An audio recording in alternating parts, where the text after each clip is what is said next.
वक्त न्यूज़ की खसूसी ट्रांसलेशन में शेख इब्राहिम हमारे साथ मौजूद हैं। आपका इजलास हंगामी इजलास इस वक्त जारी है, आपने वक्त दिया, आपका बहुत शुक्रिया। देखिए, सबसे पहले तो खित्ते में इस वक्त मेरे ख्याल में पाकिस्तान सबसे बड़ी एनर्जी के क्राइसिस की तरफ जाता हुआ नज़र आ रहा है।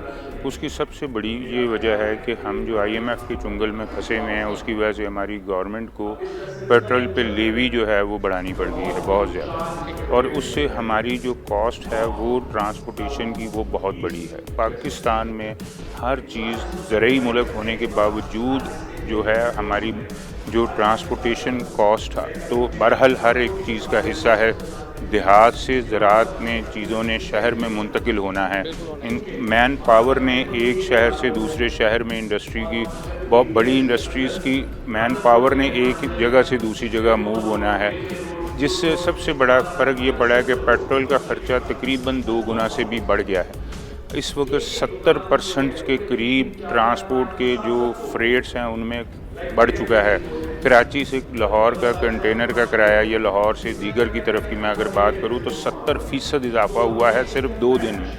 ये जो इन्होंने पेट्रोल पे इन्होंने इजाफा कम किया है, लेकिन एक्चुअली जो बड़ी गाड़ी है, ट्रांसपोर्ट है, जो बिज़नेस से रिलेटेड है, वो तो डीजल पे चल रही है, वो बहुत बड़ा है। अभी जो हमें एक और फ़िक्र है, देखिए पाकिस्तान में एक हिस्ट्री रही है, आप भी जानते हैं कि फ्यूल एडजस्टमेंट की मद में बिजली में हमसे बाद में चार्ज किया जाता है हमेशा से, और अभी फ्यूल एडजस्टमेंट की कॉस्ट जो है ये हमें अगले बिलों में जाके देनी पड़ेगी। बस ये सब यहाँ पर आपकी बात काटूंगा।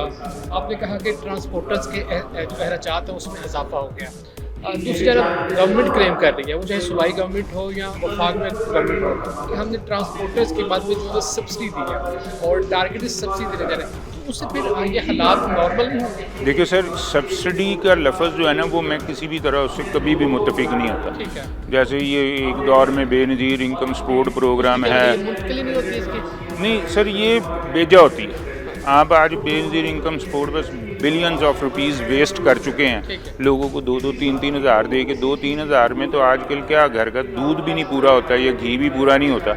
आप यही 70 बिलियन 100 बिलियन जो आपने बेनज़ीर इनकम सपोर्ट में दिया है, अगर यही आप छोटी शराइत पे स्मॉल और कॉटेज इंडस्ट्री को लोन्स देते तो आप अंदाज़ा करें कितने लोग रोज़गार होते। तो 3,000 की जगह 32,000 रुपये महीना तनख्वाह 37,000 रुपये ले।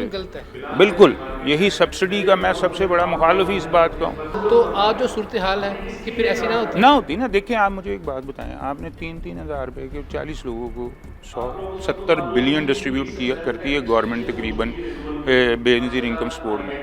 1 अरब रुपए में एक टेक्सटाइल मिल लग जाती है, बहुत बड़ी मल्टीपल यूनिट्स की। अच्छा। ठीक है, 70 मिलें लगती है एक साल में।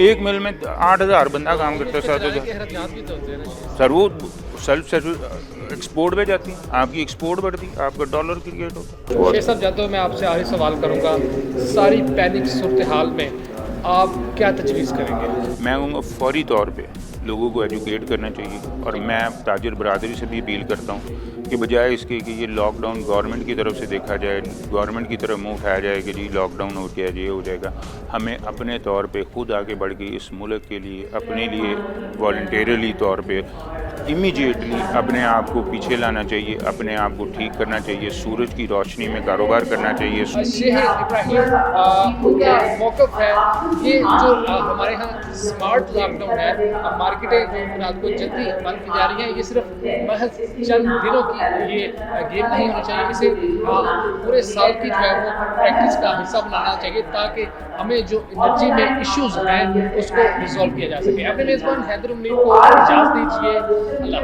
हाफ़िज़।